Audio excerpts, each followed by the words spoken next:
will now continue our media availabilities with Kevin Harvick, driver of the number 4 Jimmy John's Ford for Stewart Haas Racing. We'll go ahead and open up for questions. Please raise your hand and state your name and affiliation.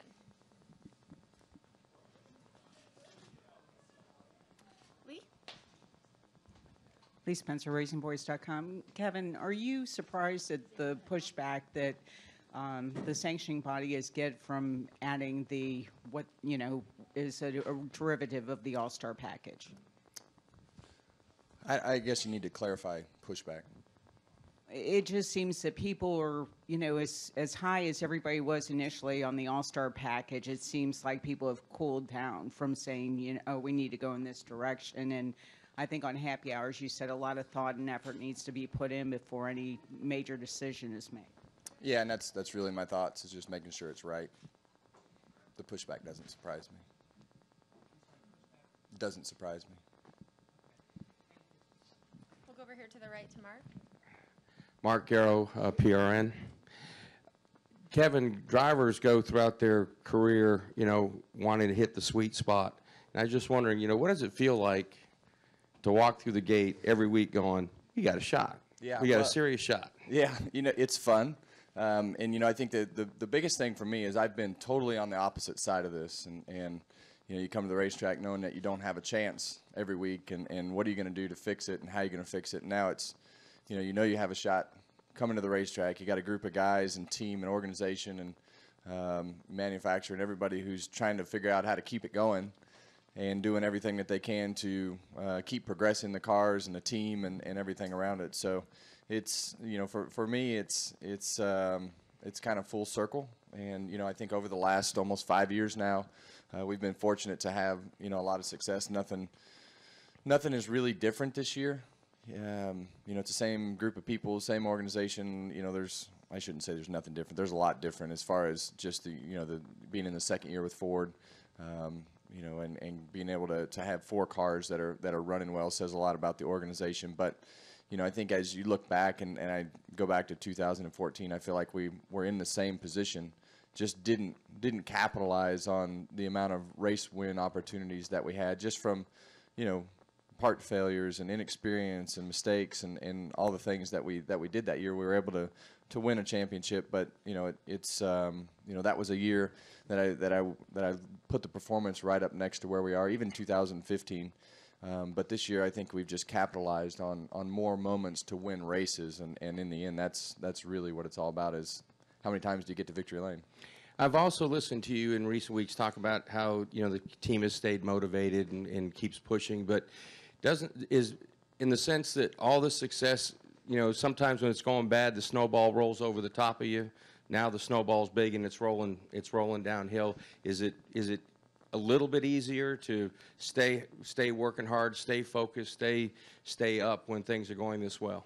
You know, that's a good question, just because of the fact that you know, I feel like there's just you know, there's a lot of pressure on a lot of things outside of racing currently, and you know, I think that everybody in the garage hears that and is a part of that and understands that.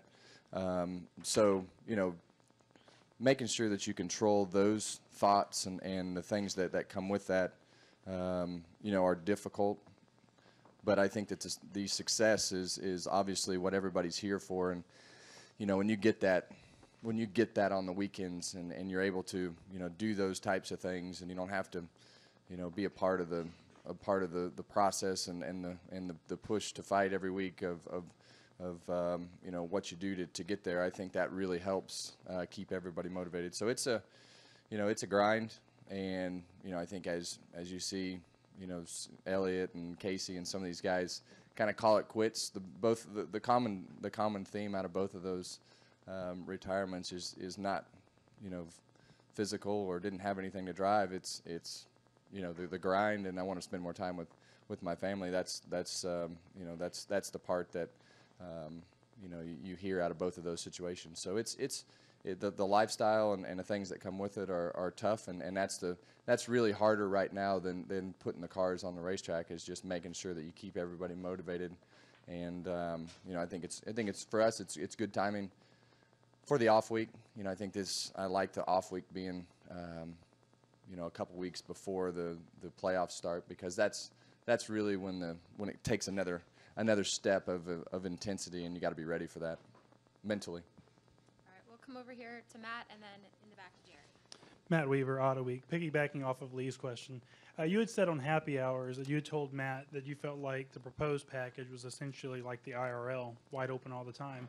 As a part of this conversation, essentially having to justify to the racing community at large that you spend your entire career trying to go into a corner until you have to lift to where now you make it to the highest level and you're going to be wide open. Is that part of the dichotomy? Well, the thing I said was, the drivers just want to make sure.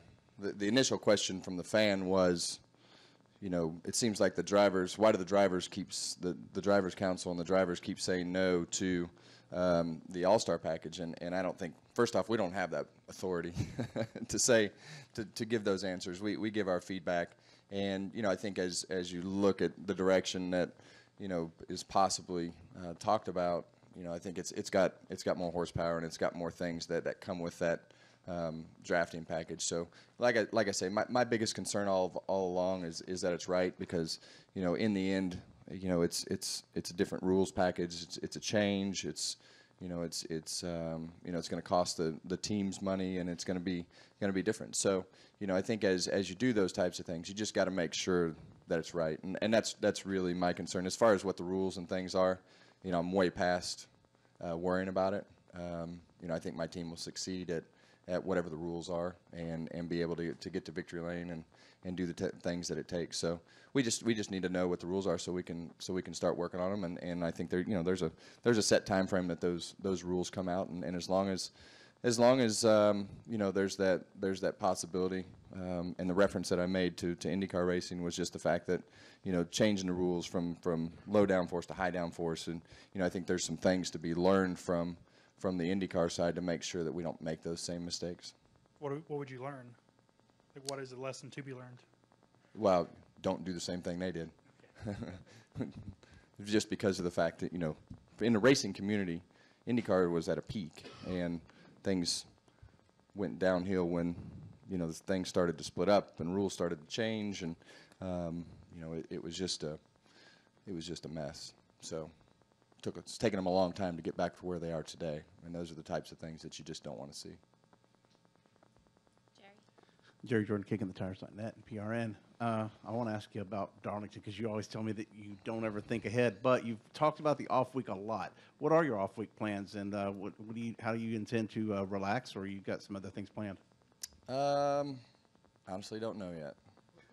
Keelan has to go to school, so that's really the main priority. Is he starts school next Wednesday, so everything will pretty much revolve around that and how that's going.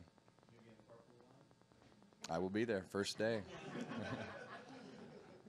Yeah, I mean, you a lot of you guys have kids, and you want to make sure that what they're doing they're comfortable with, and going to school and being home all summer is you just got to make sure that things are going well, so that when you leave, mom's not pinned against the wall and not happy. So it's that's really part of the lifestyle that we live, and part of the situation that we constantly work on and are working on currently is just to make sure that life in general is livable, and making sure that it coincides with the things that you're doing here to flow well. So as he gets older and he does different things, I mean, it becomes different in the amount of time that it takes, whether it's him playing sports or going to school. But the off week, where it falls, it revolves around what he does and getting him comfortable in school. So that's really the only plan, because you never know where it's going to go on day one. And a quick follow-up. Any heat that, from the go-kart, or any from the quarter midgets that you got, and also the burnout? Well, not a burnout, but the getting right around the victory lane last week from Delana. Yeah, the quarter midget didn't go over well. Eating pizza for dinner every night didn't go over well.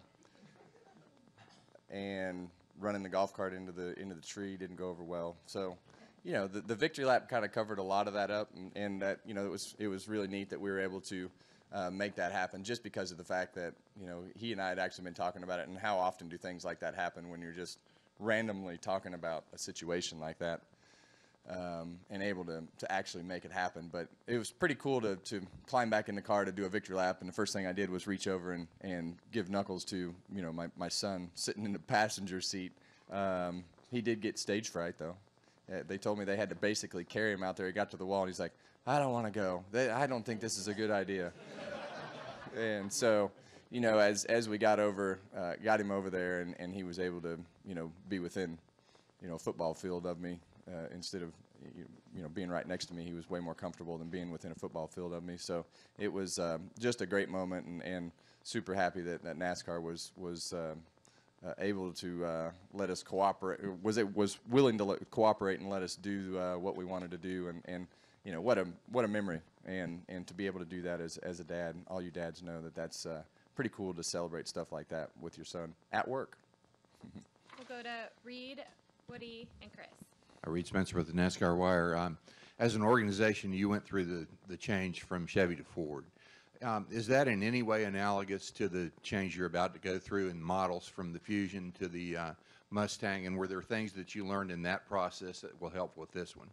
Well, I think the things we learned in the process for sure. You know, I think as you look at what we're going to do, you know, I think we'll be way ahead of where we were there because, you know, it wasn't just changing the body before. It was, you know, taking on building your own chassis and starting your own complete engineering department and a lot of other things that came with what we did the first year. And, you know, you put the engine in the car and the chassis doesn't work and the steering components didn't work, and it was just one problem after another. And then, you know, the manufacturing side of things, you know, when we first went to Ford were quite an undertaking. So, you know, I think as you look at it, making sure that you have all the aero pieces in place that are already in place and the process, and you know, really, you know, we can work on the current car and the current rules and the things that we have. So, you know, going back to the Auto Week question over here, you know, I think it's the most important thing for us is seeing our car in whatever rules package is going to be. You know, the secondary rules package, so that we know what we're working with and what the speeds are going to be and how it needs to be built and all those types of things. So there's you know there's a lot of things to work on, but I don't think it's near as big of an undertaking as what we did, and I think our organization will be well positioned to work on the things that we need to, and excited about the project. I don't think anybody would have pushed to make sure that we kept doing it. The Mustang project if we didn't think it was better. We'll go over to Woody and then to Chris. Woody came with MRN. Jerry passed on Darlington, but I wanted to ask you about your throwback schemes there, specifically the old school Busch colors and then the Winston West throwback. You have a lot of input in those, and what kind of memories does that evoke from those days for you? Yeah, obviously Busch is a throwback to you know, a can during that particular area. The car looks good, and you know, I think on the Xfinity side, you know, for me, you know, that was a 1998 throwback that we're doing to the Spears championship car. That was probably one of the most fun years that I've ever had in racing. We traveled up and down the road in a 1977 Winnebago and a 24-foot trailer because that's what Wayne told us that we had to use when we didn't have the truck and trailer that were at the truck races. So we had more fun in that motorhome than we probably did any other time that I've ever raced stock cars, and we had one car. We had a group of guys that just loved to race, and we raced all but one race, I believe, that year with the Truck Series, and wound up winning the West Series championship that we weren't even supposed to run. So it was a fun year, and to have Hunt Brothers kind of throw it back to that year for me is a lot of fun, and definitely had some input on that one. Chris Knight, CatchFence.com. Kevin, I know you've been pretty connected this year with doing some TV for the Xfinity and truck stuff and the radio show on Sirius and whatnot. Is there a driver that maybe that's sparked on your radar that you feel like has the capabilities of being a Sunday driver here in the near future?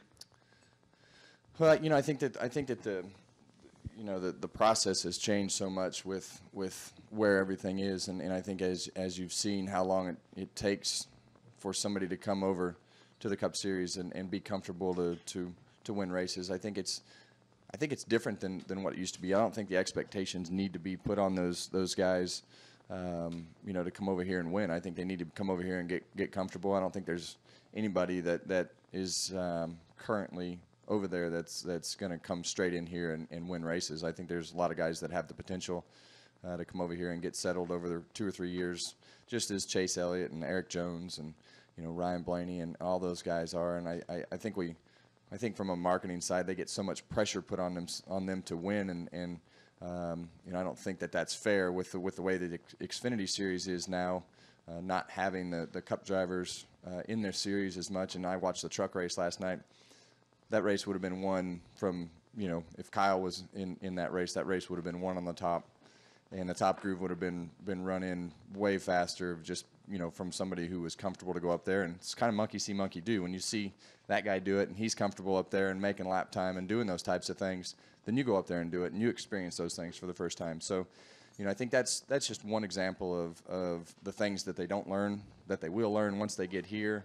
And it's just going to take them, you know, it's just going to take more time, you know, for them to win races, in my opinion. And I think it's, you know, that's just the new norm with the way that the process is set up through the trucks and the Xfinity now. We'll go right over here to your right and then wrap with Bob. Dustin Albino, Front Stretch. My question is along the line of Chris's. Obviously, you do a lot of TV with last night with the truck series. How much fun is that, and what's the pressure like? There's really no pressure. You know, I like doing the TV stuff and going up there and you know, getting that experience and trying something that you hope is what you do down the road and you know, enjoy. So you just you go up there and say what you think. It's like sitting with your buddies watching a race on the couch and talking about racing. And, you know, that's what Michael and Vince and all those guys do up there. And on pit road, they're doing the exact same things, talking about racing. So that part's easy. And we'll wrap up with Bob. Bob Pockris, ESPN. Did Casey's decision surprise you, or when you were talking about the grind, if you haven't finished in the top 15 in points, or if you're 15th or worse in points over 4 or 5 years, is it just not worth the grind? Yeah, you know, I don't know anybody's personal position, and I don't know Casey's personal position. You know, I don't. It didn't really surprise me.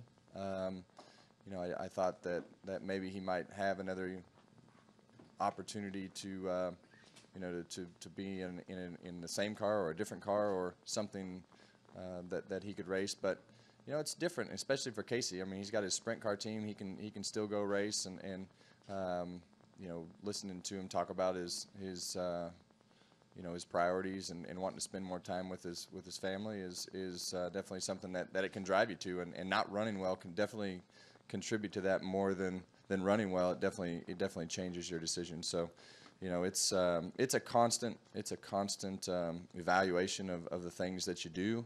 You know, I know for us, we're going through the same type of evaluation from what we do at this particular point, and how you spend your time and the way that you manage your time. So, you know, I've heard a lot of people say, "Are you retiring?" I'm like, "No, I'm not retiring." But you're going to see a lot of decisions come out that